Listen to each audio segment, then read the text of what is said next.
तो इसमें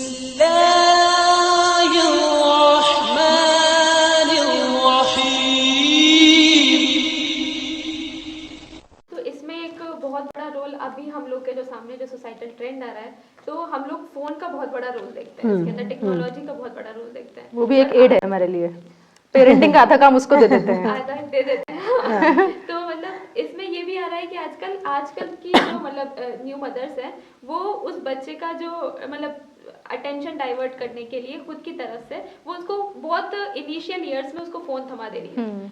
मतलब मोस्ट ऑफ द केसेस में हम लोग ये भी नोटिस कर रहे हैं कि 1 साल का बच्चा है, वो फोन से अडिक्ट हो रहा है। मतलब उस एज से वो बच्चे एडिक्ट हो रहे हैं, तो बाद में जाके उनकी जो एटीट्यूड है, उनका जो बिहेवियर है, उसमें हमें काफी सारे डिफेक्ट्स देखने को मिलते हैं।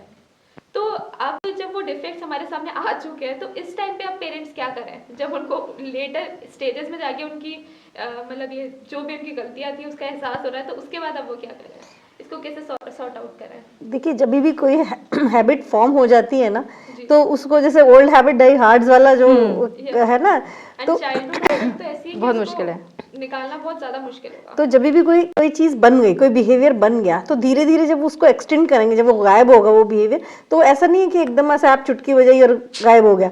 उसको आपको ना टेपर करना पड़ेगा वापस, और उसको दूसरे चीज के साथ सब्स्टिट्यूट करना पड़ेगा। जैसे कि अभी जो जनरली जो फोन दिया जाता है ना, बच्चा ABCD तो नहीं जानता, लेकिन उसको ये पता है कि इस बटन को दबाऊंगा तो मैं एंटर होएगा, इसे पढ़ना नहीं आता जिसको, हाँ, तो उसको ये सब चीजें पता है, उसको अल्फाबेट्स की रिकॉग्निशन नहीं है, लेकिन उसको वहां पे उसकी इंटेलिजेंस बहुत ज्यादा काम पे आती है। तो वहां पे उनको ना, जैसे जैसे माएँ होती है, जैसे यही आप बोल रहे हैं न्यूक्लियर फैमिली है, तो खाना नहीं खा रहा, वहां से शुरुआत होती है जनरली। खाना नहीं खा रहा तो उसको डिस्ट्रैक्ट करने के लिए फोन दिया जाएगा, और फिर वो आराम से खाना खा लिया, काम आसान हो गया। फिर वो हर बार वही बिहेवियर हो, उसको पक्का होगा, वो बिहेवियर पक्का कराया जाएगा ना। फिर क्या होगा, लर्निंग 2 चीजों के बीच में एसोसिएट होगी, खाना और फोन मिलेगा, है ना। हाँ, तो फिर वो वहां पे वो बॉन्ड उसके बीच में क्रिएट हो रहा है।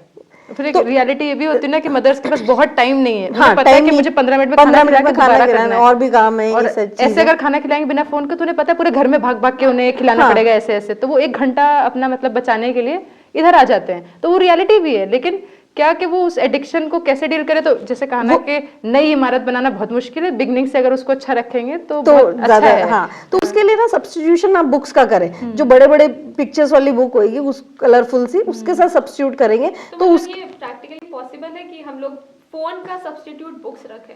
इनिशियली देखिए रखना पड़ेगा, फिर बाद में तो आपको मेहनत करनी पड़ेगी। फिर वहां पे आपको एक टास्क दिया जाएगा कि आपको ये टास्क करना है कि उसका फोन छुड़ाना है और बुक्स के ऊपर लेके आना है, वो आपको टास्क है। लेकिन ये यहाँ पे, हाँ, फिर यहाँ पे एक बिल्डिंग शुरू हो रही है ना, कि आप शुरू से इस तरीके की आदत डालें।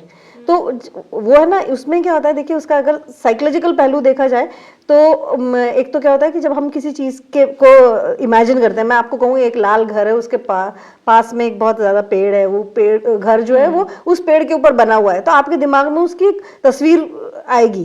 तो आप हो सकता है उससे और ज्यादा और भी कुछ करें, तो वो एक तरीके से इंटेलिजेंस डेवलप होएगा उससे ना। तो और वो कहानियां शुरू होंगी या कुछ इमेजिनेशन होंगी, वो आपका अटेंशन एनहांस करेंगी, कंसंट्रेशन बढ़ेगा, वो चीज़ें आपके जो तालीम है, जो किताबों से रिलेट करेंगे, आप एग्जाम में पढ़ेंगे, उन सब चीज़ों के ऊपर भी असर डालता है उस चीज़ों का। तो वो वहाँ से शुरुआत करनी पड़ेगी। तो वो उसके अलग एस्पेक्ट हैं, किताबों के तो किताबें तो अच्छी दोस्त होती हैं, उनके अलग एस्पेक्ट्स हैं, तो वो वहां से वो शुरुआत करनी पड़ेगी। और अगर बन गई आदत, तो फिर उसको टेपर करना पड़ेगा, धीरे धीरे करके उसको हटाना पड़ेगा, और उसको उसकी जगह किताबों को शामिल करना पड़ेगा। किसी के लिए एक स्टोरी टाइम का कहते हैं कि भाई आप स्टोरी टाइम रखिए रात के टाइम पे, या सोते टाइम आप उसको रख के सोएंगे, या उनसे उनके बारे में बात करेंगे, वो भी आपके बीच में एक बॉन्ड क्रिएट करेगा।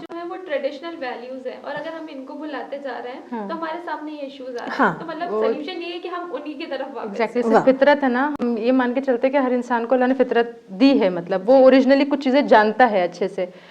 उसको हम ऐसे भी जाने कि जब फितरत नेचुरल चीजों में रहती है तो वो सही रहेगी, है ना, जिंदा रहेगी वो चीजें। और उसके लिए जो ना टेक्नोलॉजी से भी दूर रखना है। अगर ये टेक्नोलॉजी का जितना दूर तो नहीं रख सकते, जिस हम एज में आ चुके हैं अब उनका एक्सपोजर होगा, लेकिन ये मान के चले अगर आप अपने बच्चों को कॉन्क्रीट दीवारों के बीच में रखते हैं तो आप उसको उसके एक्सपोजर से, उसके यूज से नहीं रोक सकते। क्योंकि एक बच्चा जो है वो पैदा हुआ है कि वो हवा में रहे, मिट्टी में रहे, पानी के पास रहे, सनलाइट चाहिए उसको। आपको ये भी पता है कि अगर हमें स्लीप साइकिल अपने सही करना है तो एटलीस्ट 2 घंटा सनलाइट का एक्सपोजर होना चाहिए छोटे से बच्चे का भी, अगर 15 डेज का भी है उसका स्लीप साइकिल सेट करना है। और इवन आईसाइट की जो प्रॉब्लम हाँ, होती है उसके लिए तो भी वो sunlight ही बिल्कुल वो, तो अगर आप बच्चे को, जिस बच्चे को आप बाहर खेलने छोड़ देते हैं, ये चीजें देते हैं, अगर आप उसको एक टब में भर के पानी भी दे देते हैं ना, वो फोन नहीं मांगता है। एक छोटा बच्चा 2 घंटा पानी में आराम से कुछ कुछ कर सकता है अपना काम, है ना। वो जब आप उसको ऑल्टरनेट देते हैं, और ये चीज मान के चले जिस घर में बच्चे पल रहे हैं वो मेस फ्री नहीं होगा, है ना। वो ऐसा ही होगा जैसे वो आप घर में इंसान रह रहे हैं, वो दिखने चाहिए जो बच्चे रह रहे हैं, वो अपना नहीं चेंज करेंगे। आपके अपने एक्सपेक्टेशन है घर क्लटर फ्री होना चाहिए, मेस नहीं हो सकता, तो आप उसको फोन देके कोने में ही बैठाएंगे, क्योंकि वो बच्चों को नॉर्मल चलना नहीं आता, वो सर के बल चलते हैं। कभी आपने उन्हें चलते देखा है? लाइक वो हिरन के बच्चे तो ऐसे कूद कूद के ही चलेंगे, है ना। और वो अगर कार्टून भी देख रहे हैं तो आपने देखा वो अपनी जगह पर रिगल करते रहते हैं, नहीं बैठते सीधा।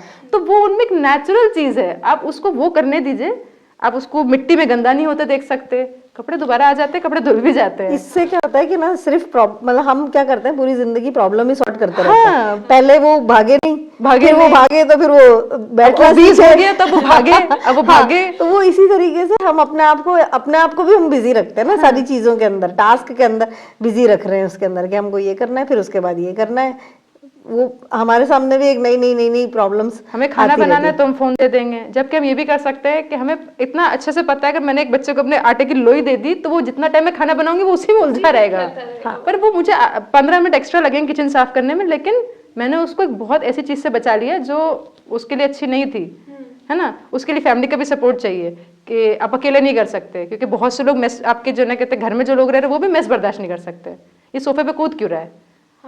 अब वो कूदेगा ही, आप कुछ नहीं कर सकते, उसकी प्रोग्रामिंग ऐसी ही है।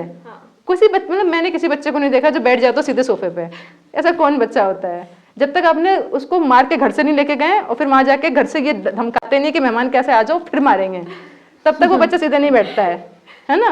उसकी नेचुरल प्रोग्रामिंग नहीं है वो। तो आप उसको समझाएं, लेकिन समझाना भी जरूरी है। जितने बार वो कूदेगा आप उसको बताएं कि बेटा यहाँ से गिरोगे तो चोट लगेगी, जमीन पे कूदो। उसको वो चीज समझाते जाएं, क्योंकि उसको पता भी नहीं है, लेकिन नेचुरल एक्सपेक्टेशन रखें और उसको नेचर के करीब रखें।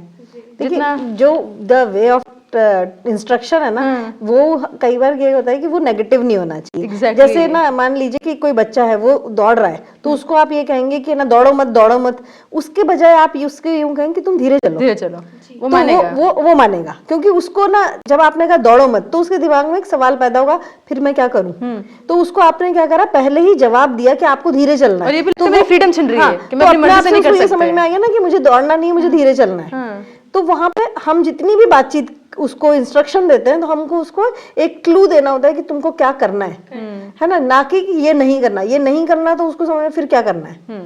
फिर उसको एक ऑर्डरलीनेस की भी फीलिंग आती है कि मुझे कंटिन्यूअसली इंस्ट्रक्शन दिए जा रहे हैं, मुझ पे एक बस हावी है कोई इंसान। एक और मैं आपको एक वो बताऊं कि एक ना इमोशनल एक्सप्रेशन करके एक टर्म है। उस इमोशनल एक्सप्रेशन के अंदर 5 एक्सप्रेशन बोले जाते हैं कि जिन फैमिलीज के अंदर ये 5 इंस्ट्रक्शन पाए जाते हैं उन लोगों के अंदर मेंटल हेल्थ से रिलेटेड इश्यूज होने के चांसेस रहते हैं। तो उसके अंदर पहला जो है वो है कि हॉस्टिलिटी की, मतलब हम एक तरीके से दोनों एक दूसरे के बिल्कुल अपोजिट है कि आप एक अलग यूनिट है, मैं एक अलग यूनिट है ना। तो वो हर चीज के अंदर मेरे को आपसे की बातों को काटना है, आप जो भी कर रहे हैं वो मुझे पसंद नहीं आ रही है, आप जो भी चीजें कर रहे हैं वो गलत है, तो कॉन्फ्लिक्ट में वो बच्चा पड़ कॉन्फ्लिक्ट जाता है। हाँ, दोनों अलग रहेंगे। तो जिन फैमिली के अंदर हॉस्टिलिटी मिलेगी वहां पे प्रॉब्लम है।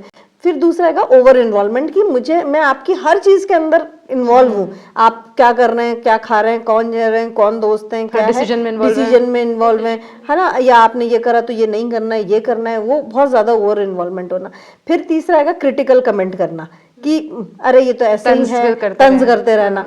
तो वो उसके अंदर उनको लगता है कि एक प्रेशर बनता है कि अभी मान लीजिए मैंने कुछ चीजें समेट करके रखी तो मेरे को भी तंज मिलेगा, मैंने नहीं रखी तो मुझे मिलेगा, मैंने खाना हाथ से खाया तो मिलेगा, चम्मच से खाया तो मिलेगा। तो वो एक प्रेशर उनके ऊपर रहता है। वो घर का माहौल जो होता है वो एक नेगेटिविटी के अंदर रहते हैं, वो एक घर के अंदर प्रेशर फील करते हैं। तो वो जब घर के अंदर प्रेशर फील करेंगे तो वो बाहर जाएंगे और बाहर वाले लोगों को अपना ज्यादा वो मानेंगे, वेल विशर मानेंगे, उनकी बातों को लेंगे हुए।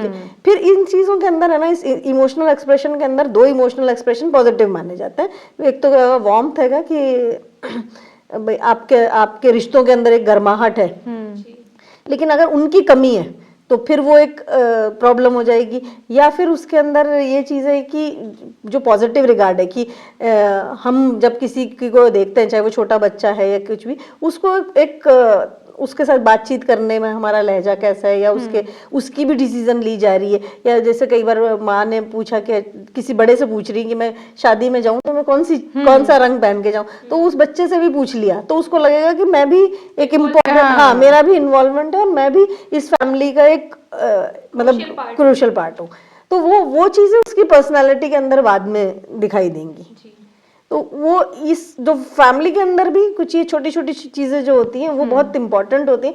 फिर ये क्या, ये रिसर्च बेस्ड है, इनके ऊपर बहुत सारी रिसर्चेस हुई, तो फिर उसके बाद ये निकल के आए कि ये फैमिली स्ट्रक्चर के अंदर ये चीजें नहीं होंगी तो ऐसा होगा। तो वो बिल्ड तो होती हैं। देखिए, तो ये भी पेरेंटिंग के अंदर शामिल होने वाली चीज है।